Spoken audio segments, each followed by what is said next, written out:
Hi friends, ಮೋಟರಿಸಮ್ ಕಡೆಯಿಂದ day 9 of tips and information ಬಗ್ಗೆ ಏನಂದ್ರೆ ಎಲ್ಲರೂ ಈ ಕರೆಕ್ಟ್ ಆಗಿ ಗಾಡಿ ಎಲ್ಲ ಸರ್ವಿಸ್ ಮಾಡ್ತೀರಾ, ಮೇಂಟೈನ್ ಮಾಡಿರ್ತೀರಾ. ಇಂಜಿನ್ ಆಲ್ ಮಾತ್ರ ಒಂದು ಎಲ್ಲ 2000 ಕಿಲೋಮೀಟರ್ಗೂ ನೀವು ಕರೆಕ್ಟ್ ಆಗಿ ಇಂಜಿನ್ ಆಲ್ ಮಾತ್ರ ಚೇಂಜ್ ಮಾಡ್ತಾನೆ ಇರ್ತೀರಾ. ಆದ್ರೇನು ಇಂಜಿನ್ ಆಲ್ ಸೌಂಡ್, ಸ್ಮೋಕ್ ಬರ್ತಾ ಇರೋದು. ಸರ್ವಿಸ್ ಇವಾಗಲೇ ರೀಸೆಂಟ್ ಆಗಿ ಮಾಡಿದೆ ಸರ್, ಆದ್ರೇನು ನನಗೆ ಫುಲ್ ಸ್ಮೋಕ್ ಬರ್ತಾ ಇದೆ. ಲಾಟ್ ಆಫ್ ಕಂಪ್ಲೇಂಟ್ಸ್ ಬಂದೈತೆ ನಮ್ಗೆ. ಅದೇನಕ್ಕೆ, ಅದ್ ಹೆಂಗ್ ಅವಾಯ್ಡ್ ಮಾಡ್ಬೋದು ಅಂತ ತೋರಿಸ್ಕೊಡ್ತೀನಿ ನೋಡ್ರಿ. ನೀವು ಕರೆಕ್ಟ್ ಆಗಿ ಇಂಜಿನ್ ಆಯಿಲ್ ಹಾಕ್ತೀರಾ, 2000 ಕಿಲೋಮೀಟರ್ ನಾರ್ಮಲ್ ವೆಹಿಕಲ್ಸ್ 150 ಒಳಗಡೆ ಇರೋದು ಬಂದ್ಬಿಟ್ಟು 2000 ಕಿಲೋಮೀಟರ್ ಹಾಕ್ತೀರಾ ಆಲ್ಮೋಸ್ಟ್, ಇಲ್ಲ 3000 ಮಾಡ್ತೀರಾ ಮ್ಯಾಕ್ಸ್. ಆಮೇಲೆ ಪ್ರೀಮಿಯಂ ವೆಹಿಕಲ್ಸ್ ಬಂದ್ಬಿಟ್ಟು 4 to 5000 ಮಾಡ್ತಾರೆ. ಆದ್ರೆ ಬರೀ ಇಂಜಿನ್ ಆಯಿಲ್ ಚೇಂಜ್ ಮಾಡಿದ್ರೆ ಇದರಲ್ಲಿ ನಿಮ್ಗೆ ಸೊಲ್ಯೂಷನ್ ಬರಲ್ಲ. ಸ್ಮೋಕ್ ಬರ್ತಾನೆ ಇರುತ್ತೆ, ಬೋರ್ ಸೀಸ್ ಆಗ್ತಾನೆ ಇರುತ್ತೆ.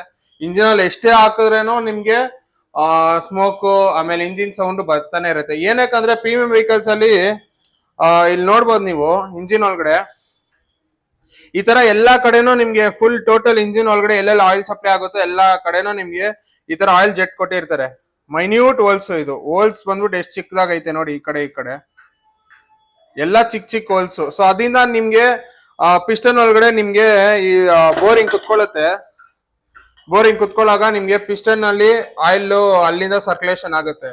ಅದು ಡಸ್ಟ್, ನೀವು ಬರೀ ಇಂಜಿನ್ ಆಯಿಲ್ ಚೇಂಜ್ ಮಾಡಿದ್ರೆ ಏನಾಗುತ್ತೆ ಅಂದ್ರೆ ಏರ್ ಫಿಲ್ಟರ್ ಅಲ್ಲಿ ಇರೋ ಡಸ್ಟ್, ಟ್ರಾಟಲ್ ಬಾಡಿ ಕಾರ್ಬೋರೇಟರ್ ಅಲ್ಲಿ ಇರೋ ಡಸ್ಟ್ ಎಲ್ಲ ಬಂದ್ಬಿಟ್ಟು ಇಲ್ಲಿ ಡೆಪಾಸಿಟ್ ಆಗುತ್ತೆ. ಸೊ ಬ್ರೀತಿಂಗ್ ಚೆನ್ನಾಗುತ್ತೆ. ಹೊಸ ಇಂಜಿನ್ ಅಲ್ಲಿ ಹಾಕಿರೋದ್ರಿಂದ ಇಲ್ಲಿ ಬಂದ್ಬಿಟ್ಟು ಡೆಪಾಸಿಟ್ ಆಗುತ್ತೆ.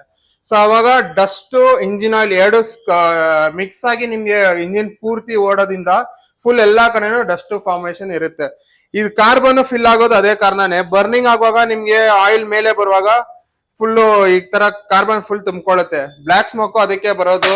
ಅದು ಬ್ಲಾಕ್ ಸ್ಮೋಕ್ ಇದು ಕಾರ್ಬನ್ ಫಿಲ್ ಆದ್ಮೇಲೆ ಇಲ್ಲಿ ಹೆಡ್ ವಾಲ್ ಎಲ್ಲ ಇರುತ್ತಲ್ಲ, ಇದೆಲ್ಲ ಡ್ಯಾಮೇಜ್ ಮಾಡ್ಬಿಡುತ್ತೆ. ಸೊ ಹೆಡ್ ವಾಲ್ ಎಲ್ಲ ಡ್ಯಾಮೇಜ್ ಮಾಡಿದ್ರೆ ಬ್ಲಾಕ್ ಸ್ಮೋಕ್ ಓವರ್ ಆಗಿ ಬರುತ್ತೆ.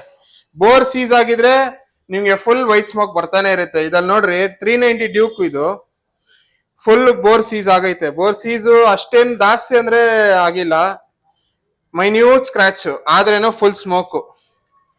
ಇದು ಹೊಸ ಪಿಸ್ಟನ್ ನೋಡಿ, ನೀವೇ ಡಿಫ್ರೆನ್ಸ್ ನೋಡ್ಬೋದು ನೀವು. ಅಷ್ಟೇನೋ ಇದಿಲ್ಲ, ಇದ ಲೈಟ್ ಆಗಿ ಇಲ್ಲೊಂದ್ ಸ್ಕ್ರಾಚ್, ಇಲ್ಲೊಂದ್ 2 ಸ್ಕ್ರಾಚ್ ಐತೆ, ಈ ಕಡೆ ಒಂದು 3-4 ಸ್ಕ್ರಾಚಸ್ ಐತೆ. ಸೊ ಇದರಿಂದ ಏನಾಗುತ್ತೆ ಅಂದ್ರೆ ಆ ಸ್ಕ್ರಾಚಸ್ ಇಂದ ನಿಮ್ಗೆ ಮೇಲೆ ಇಂಜಿನ್ ಆಯಿಲ್ ಹೆಡ್ಗೆ ಹೋಗುತ್ತೆ. ಅಲ್ಲಿ ಫೈರಿಂಗ್ ಆಗುವಾಗ ನಿಮ್ಗೆ ಸ್ಮೋಕ್ ಬಂದೇ ಬರುತ್ತೆ. ಸೊ ಅದರಿಂದಾನೇ ನಿಮ್ಗೆ ಗಾಡಿ ಎಷ್ಟೇ ಇಂಜಿನ್ ಆಯಿಲ್ ಚೇಂಜ್ ಮಾಡಿದ್ರೆ ಸ್ಮೋಕ್ ನಿಂತಾ ಇಲ್ಲ ಅಂದ್ರೆ ಇದೇ ಕಾರಣ. ಸೊ ಇಂಜಿನ್ ಆಯಿಲ್ ಚೇಂಜ್ ಮಾಡಕ್ ಹೋಗ್ಬೇಡಿ ಯಾವಾಗ್ಲೂ. ಒಂದ್ ಇಂಜಿನ್ ಆಯಿಲ್ ಚೇಂಜ್ ಮಾಡಿ, ಇಲ್ಲಾಂದ್ರೆ ಒಂದ್ ಸರ್ವಿಸ್ ಮಾಡ್ಕೊಳ್ಳಿ. ಇಂಜಿನ್ ಆಯಿಲ್ ಚೇಂಜ್ ಮಾಡುವಾಗ ಕಂಪಲ್ಸರಿ ಆಯಿಲ್ ಫಿಲ್ಟರ್ ಚೇಂಜ್ ಮಾಡ್ಲೇಬೇಕು. ಆಯಿಲ್ ಫಿಲ್ಟರ್ ಚೇಂಜ್ ಮಾಡಿಲ್ಲ ಅಂದ್ರೇನು ಅಲ್ಲೇ ಇಂಜಿನ್ ಆಯಿಲ್ ಜೊತೆನೆ ಓಡುವಾಗ ನಿಮ್ಗೆ ಇದೇ ಪ್ರಾಬ್ಲಮ್ ಬರ್ತಾನೆ ಇರುತ್ತೆ. ಇದೇ ತರ ಯೂಸ್ಫುಲ್ ಟಿಪ್ಸ್ ಅಂಡ್ ಇನ್ಫಾರ್ಮೇಶನ್ ತಿಳಿಬೇಕಂದ್ರೆ ಮೋಟರಿಸಮ್ ಪೇಜ್ ನ ಫಾಲೋ ಮಾಡಿ.